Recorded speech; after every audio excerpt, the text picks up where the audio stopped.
Alors bonjour les amis de la forêt, alors aujourd'hui, troisième semaine de confinement à cause du coronavirus, donc ça me laisse le temps de faire des vidéos. Et aujourd'hui je vais vous parler des procès de Moscou qui ont eu lieu entre 1936 et 1938 en URSS sous Staline. Alors pourquoi ces procès publics qui tranchent un petit peu avec les procès à huis clos qui étaient plutôt l'habitude en URSS. Il faut revenir en fait au 17e congrès du Parti communiste du RSS qui s'était déroulé en janvier-février 1934, appelé le congrès des vainqueurs. Pourquoi vainqueurs? Parce que ce congrès devait célébrer les succès du premier plan quinquennal qu'avait lancé Staline en 1928. Et donc ce congrès devait clore le fantastique succès de ce plan quinquennal. Lors de ce congrès, il y eut un vote à bulletin secret pour l'élection du comité central du parti. D'ailleurs, ce fut le dernier congrès où il y a eu un vote à bulletin secret. Et là, coup de tonnerre dans un ciel d'azur, les délégués vont mettre Staline en minorité. Ils vont plutôt plébisciter Kirov, qui était le secrétaire du Parti communiste de Leningrad.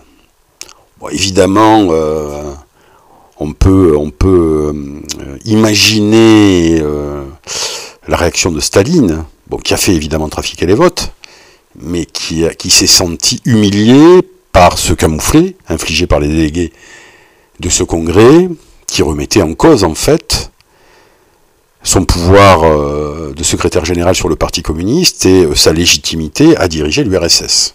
Donc à partir de ce vote, va naître dans l'esprit de Staline, et là je vous renvoie au livre, à la biographie de Staline de Jean-Jacques Marie, aux éditions Fayard, donc va naître dans l'esprit de Staline l'idée d'éliminer cette vieille garde bolchevique, qui composait quasiment 80% des délégués de ce congrès, des militants qui avaient connu en fait le parti de Lénine en 1917, qui avaient milité avant la révolution d'octobre, qui avaient connu la guerre civile, donc qui avait connu un parti où on pouvait parler, discuter, polémiquer, sans risquer la mort, et qui avait surtout eu vent du fameux testament de Lénine, en 1924, après la mort de Ilitch, qui avait été lu lors du congrès du Parti communiste, où Lénine écrivait qu'il fallait écarter Staline, le secrétaire général du parti, car il était un homme grossier et trop brutal.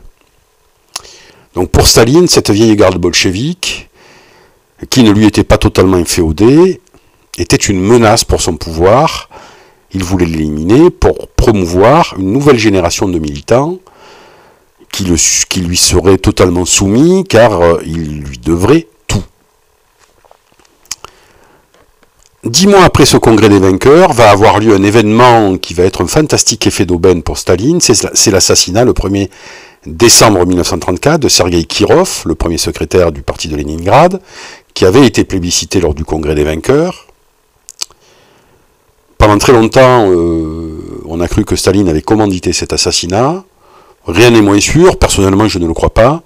Je pense tout simplement que Kirov a été tué par un mari jaloux, Nikolaïev, un certain Nikolaïev, qui pensait que Kirov avait une relation avec sa femme, Mildred Droll, il me semble, qui travaillait en fait comme secrétaire au parti de Leningrad. Bon, bref, c'est une autre problématique, et on ne va pas en parler ici. Mais Staline va exploiter en fait cet assassinat pour le mettre d'abord sur le dos de deux de ses, adversaires, enfin adversaires qui étaient complètement marginalisés, isolés, c'est Zinoviev et Kamenev. Je rappelle que Zinoviev avait été, et Kamenev étaient des compagnons de Lénine, qu'ils étaient au comité central en octobre 17, que c'était des vieux dirigeants bolcheviques. Zinoviev avait été le président de l'Internationale communiste, Kamenev le secrétaire du parti de Moscou, et après la mort de Lénine, il s'était allié avec Staline pour écarter Trotsky, le chef de l'armée rouge, pour la lutte au pouvoir. Après avoir éliminé Trotsky, en l'expulsant du RSS, enfin la fin des années 20, Staline s'était retourné contre Zinoviev et Kamenev. Bon, ils les avaient fait exclure du parti, puis après intégrer. Mais il faut dire qu'en 1934, ces dirigeants bolcheviques historiques n'étaient plus que l'ombre d'eux-mêmes, ils n'avaient plus aucun pouvoir, totalement marginalisés, mais dans l'esprit de Staline, c'était deux figures du bolchevisme qui avaient connu le parti de Lénine, et il fallait les éliminer.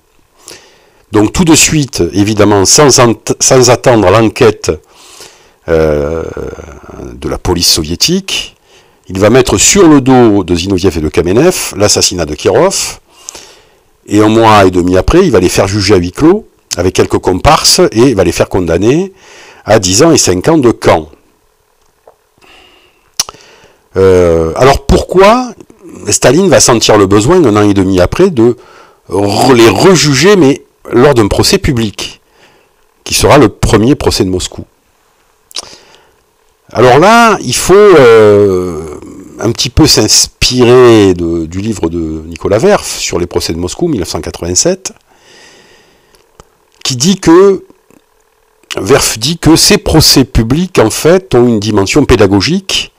Ils sont là pour éduquer le peuple soviétique et pour justifier la féroce répression stalinienne qui va s'abattre sur le pays et plus particulièrement sur le Parti communiste, pour le purger de l'ancienne garde bolchevique.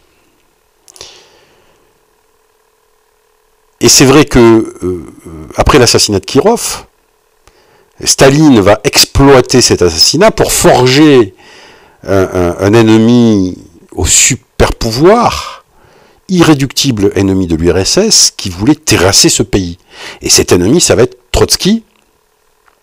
Trotsky, chef de l'armée rouge, bolchevique éminemment connu dans le monde entier, qui au lendemain, en fait, de la mort de Lénine, avait été expulsé du parti et expulsé du URSS à la fin des années 20. Et Trotsky avait erré de pays en pays, Turquie, Norvège, France, et avait échoué au Mexique, à Mexico City, dans le quartier de Coyoacán, où il y a une très belle fontaine d'ailleurs, accueilli par les artistes Frida Kahlo et Diego Rivera. Et il faut bien dire que si Trotsky était une sorte d'intellectuel du bolchevisme, un idéologue mondialement réputé, c'était un général sans division, puisqu'il était extrêmement isolé. Il avait certes forgé et créé la 4e internationale dans les années 30, mais globalement, il prêchait vraiment dans le désert face à l'énorme machine propagande stalinienne. Les trotskistes avaient été chassés en URSS, emprisonnés, exécutés, et ils étaient totalement marginalisés dans les pays en fait où dominait en fait le parti communiste local, qui était complètement inféodé à Moscou. Donc il fallait créer un ennemi, Trotsky, qui, on va en rajouter un petit peu, va évidemment s'allier avec Hitler, qui avait pris le pouvoir en Allemagne en 1933, et Hitler, qui était l'ennemi juré du bolchevisme. Bon, alors cette accusation stalinienne de collaboration entre Hitler et Trotsky était évidemment, aujourd'hui apparaît totalement ridicule, mais à l'époque pouvait faire sens à cause de l'énorme machine de propagande soviétique. Alors pourquoi cette alliance est un non-sens? Parce qu'il n'y a pas plus opposé à la limite que les deux personnages. Hitler détestait ce qu'il appelait le judéo-bolchevisme, qu'il voulait détruire. Or Trotsky, qui était issu d'une famille de confession juive, je rappelle qu'il s'appelle Lev Davidovich Bronstein, et que Trotsky est son nom de communiste, que Trotsky donc était issu d'une famille de confession juive, lui-même était athée, il n'était pas pratiquant, mais bon. Et qu'en plus il était bolchevique. Et un bolchevique internationaliste, par rapport, qui critiquait en fait Staline et son socialisme dans un seul pays. Donc pour Hitler, la figure de Trotsky était l'image qu'il détestait le plus, puisqu'il conjuguait, Trotsky, la judéité et l'idéologie bolchevique. Deux aspects que Hitler détestait, haïssait complètement. Donc évidemment, à l'époque, je veux dire, Staline a noirci, a diabolisé Trotsky pour forger un super ennemi. Et Staline, évidemment, s'en foutait, la fin justifiant les moyens. Le but, c'était d'éliminer Trotsky, qui, s'il avait les dents élimées et qu'il n'avait pas, je dirais qu'il n'avait plus quasiment de division, c'était un roi sans couronne. Dans l'imaginaire de Staline, c'était un concurrent qui pouvait l'inquiéter, à la limite en URSS. Mais penser que Trotsky avait le pouvoir de renverser Staline était une fable, un conte pour enfants, évidemment. Il était totalement isolé au Mexique, et s'il avait quelques partisans dans tous les pays qui lui étaient fidèles, ces partisans, comme on va le voir, étaient très isolés. D'ailleurs, Trotsky n'a jamais été opposé à l'URSS en tant que tel. Il stigmatisait la bureaucratie stalinienne. Il a toujours dit que l'URSS était un État prolétarien, dégénéré par la bureaucratie stalinienne. Il s'en prenait donc à Staline et non pas à l'URSS, qu'il continuait à soutenir. Donc il était totalement absurde de dire que Trotsky voulait détruire l'URSS, puisque par ailleurs il la soutenait officiellement. Je vous conseille de lire évidemment le roman d'anticipation 1984 d'Orwell, de George Orwell, qui explique bien le mécanisme de construction de l'ennemi dans un régime totalitaire pour évidemment justifier la répression. Alors, en ce qui concerne les procès de Moscou proprement dit, procès publics, ils eurent lieu en mars 1936, le premier, en janvier 1937 et en mars 1938. Le premier des points communs, c'est qu'ils furent les trois publics et qu'ils jugèrent des bolcheviks éminents qui avaient eu un rôle historique souvent dans la révolution d'octobre et qui avaient été les compagnons de Lénine. Zinoviev et Kamenev en mars 1936, j'en ai parlé. En 1937, Grigory Sokolnikov, qui avait été un membre du comité central, qui avait connu Lénine, et Karl Radek, très connu notamment par son action en Allemagne, après la Révolution.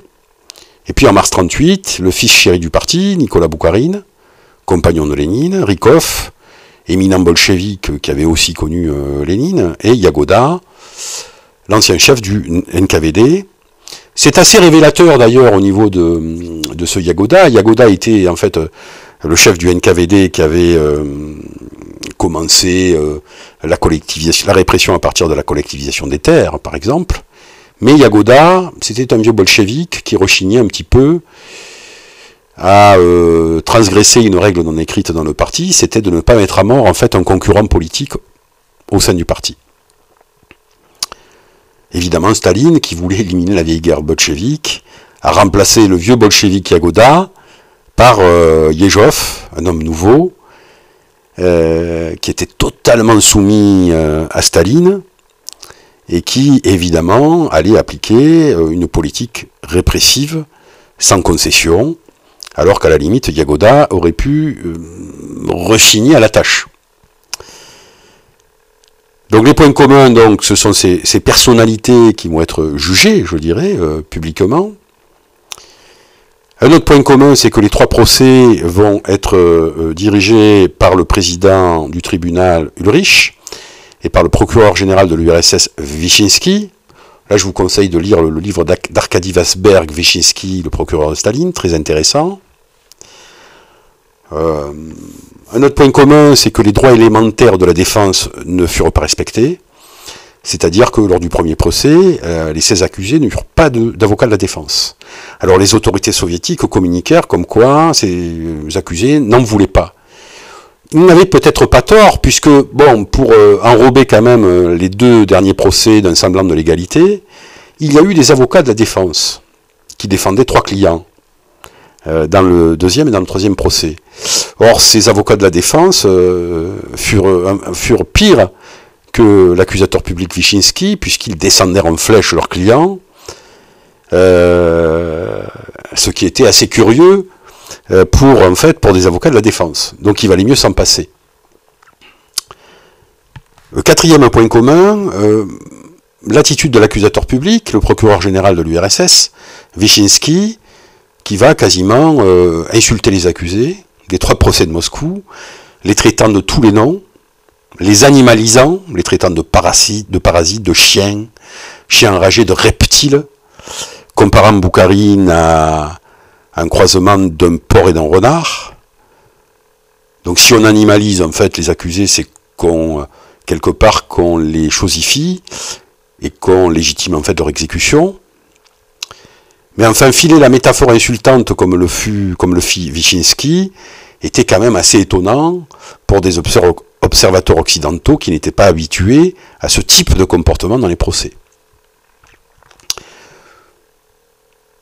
Wyszynski d'ailleurs, qui posait les questions aux accusés, ne posait que des questions fermées, c'est-à-dire qui appelait des réponses par oui ou par non, dans la mesure où Wyszynski évidemment voulait contrôler un petit peu les accusés, et il ne voulait pas que ces derniers se livrent à des états d'âme ou à des discours qui auraient pu être dangereux pour la tenue du procès, puisqu'évidemment, on sait aujourd'hui que aucune preuve factuelle n'était là pour prouver la culpabilité des accusés, et que tout était basé sur des aveux de ces accusés, aveux qui avaient été quasiment appris par cœur, et qui étaient récités de manière un peu machinale. À noter d'ailleurs que la majorité des accusés, après avoir récité une litanie de crimes complètement délirants, finissaient souvent leur aveu abracadabrantesque par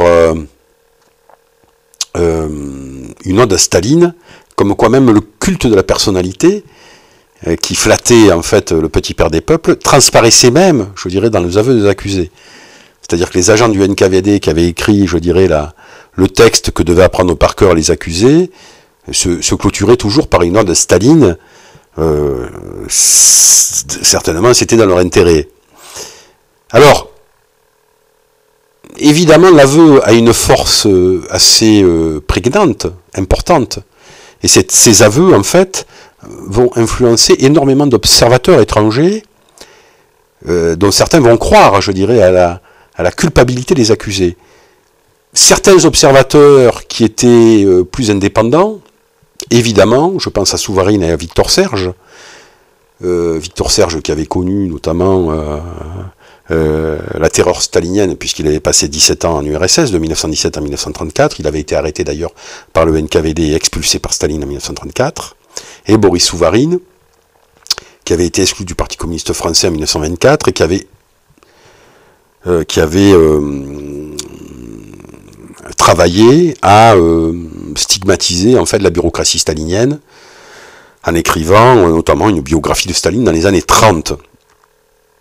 Alors évidemment, pour Souvarine, dans un article dans la Révolution prolétarienne, Souvarine disait que ces aveux, évidemment, avaient été effectués sous la torture, et surtout contre l'espérance d'une grâce possible, et surtout de l'immunité des familles des accusés.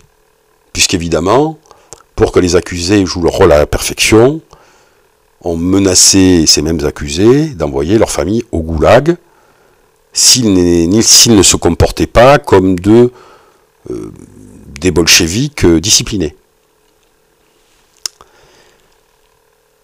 Donc, d'ailleurs, Staline ne respecta pas ce deal, puisque, globalement, tous les accusés, toute la famille des accusés des procès de Moscou qui furent condamnés furent envoyés au goulag ou exécutés.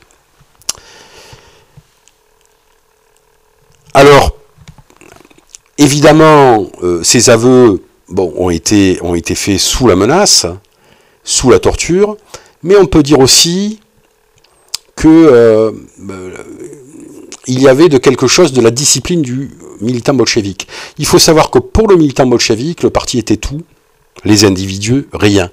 Hors du parti, point de salut. Pour le militant bolchevique, le parti était tout, il était dépositaire de la vérité historique, il incarnait la raison historique, et d'une certaine manière, le parti avait toujours raison. Donc à la limite pour le militant bolchevique, déjà être exclu du parti, et évidemment tous les accusés des procès de Moscou étaient exclus du parti, déjà être exclu du parti, c'était une mort existentielle, sociale, politique, idéologique, et une mort tout court. Le parti était tout, le parti avait raison. C'était comme ça pour un militant bolchevique. Donc à la limite, lorsque le parti disait que vous étiez coupable, c'est que quelque part, vous deviez l'être.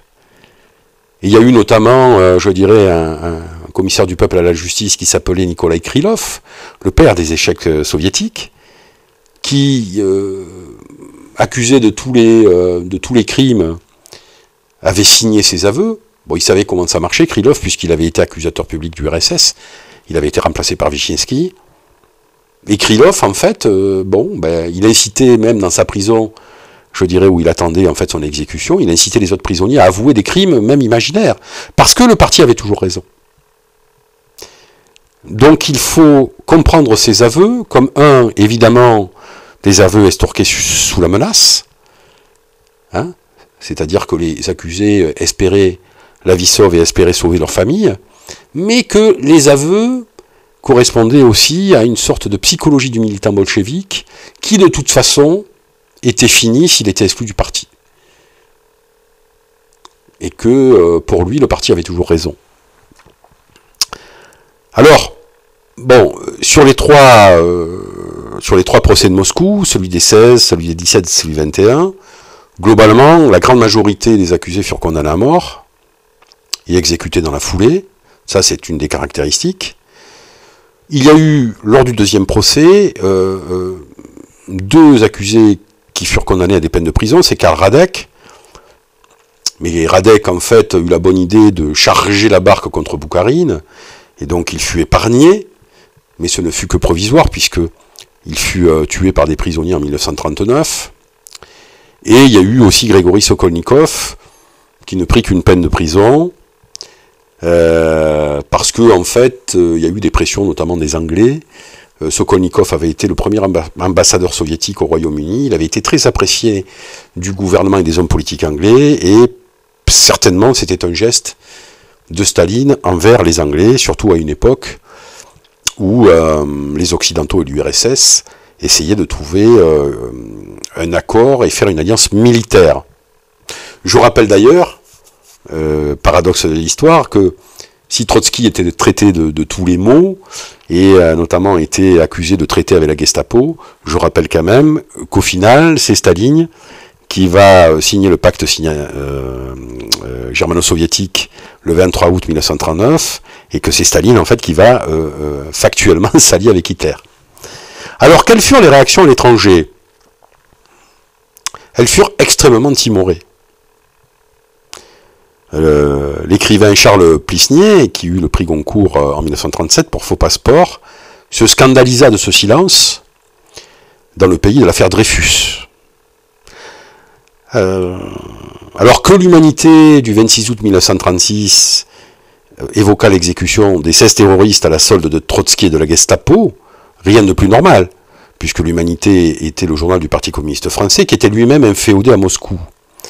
Mais que la Ligue des droits de l'homme, créée à l'époque de l'affaire Dreyfus, dirigée par l'humaniste Victor Bach, fit produire le rapport Rosenmark en octobre 1936, qui conclut que le procès avait été correctement effectué et que les accusés étaient coupables parce qu'ils avaient avoué, là, les bras m'en tombent.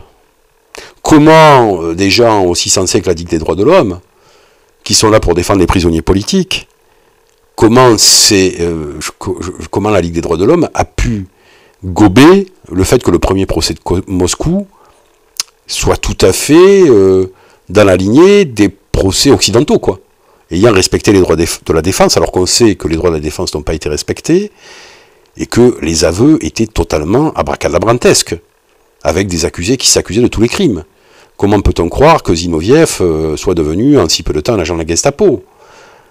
Comment peut-on croire que certains, je dirais, des accusés, aient mis des clous dans le beurre, hein? Enfin, je veux dire que les accusations et les crimes qui étaient accolés aux accusés, c'était, il faut bien le dire, un peu du n'importe quoi. Mais toujours pareil, la machine de propagande stalinienne, et surtout le contexte international. Il ne faut pas oublier que dans les années 30, le parti communiste et l'URSS étaient montés en popularité. Premièrement, en 1933, Hitler était arrivé au pouvoir, et l'URSS apparaissait comme le pays de l'antifascisme, de l'anti-hitlérisme, ce qui rallia d'ailleurs beaucoup de jeunes intellectuels à la cause communiste. Je pense au 5 de Cambridge, c'est-à-dire à Kim Philby en Angleterre, qui se rallia en fait à l'URSS par antifascisme. En 1934, l'internationale communiste abandonna sa ligne de la classe contre classe, qui voyait dans les socialistes les pires des ennemis, pour admettre les fronts populaires et l'alliance avec les socialistes, ce qui se traduira par l'arrivée au pouvoir en 1936 en France du Front populaire. Et enfin, il ne faut pas oublier la guerre d'Espagne, où l'URSS fut le seul pays, il faut le dire, à soutenir les forces républicaines contre Franco, qui était soutenu par Hitler et Mussolini. Donc le contexte était quand même très favorable à l'URSS dans les années 30, et ça se traduisit d'ailleurs dans les chiffres des membres du Parti communiste français, qui passèrent de 30 000 fin 1932 à 300 000 4 ans plus tard, c'est-à-dire fin 1936. En 4 ans, les effectifs du Parti communiste français furent multipliés par 10. Donc, il ne faut pas s'étonner du silence, par exemple, des socialistes français.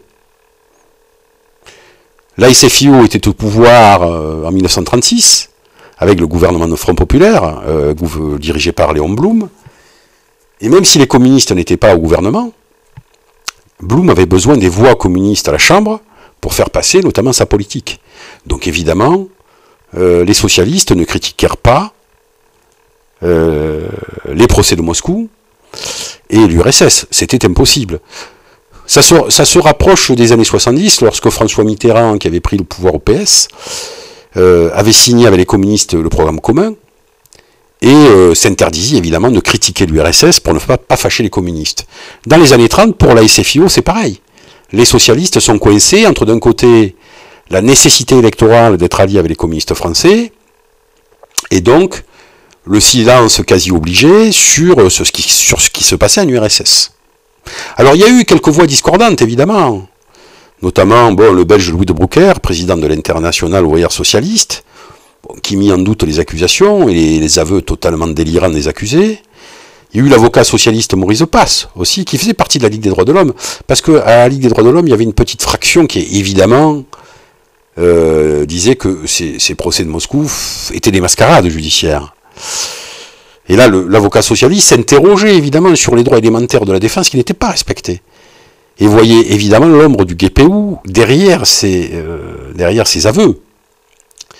Et puis, il y eut aussi des hommes de gauche non communistes, et souvent anti-staliniens, comme Victor Serge, l'anarchiste, qui avait vécu 17 ans en URSS, qui a été expulsé par Staline en 1934, qui était très coutumier des procédés staliniens, évidemment, qui stigmatisa la mascarade judiciaire des procès de Moscou.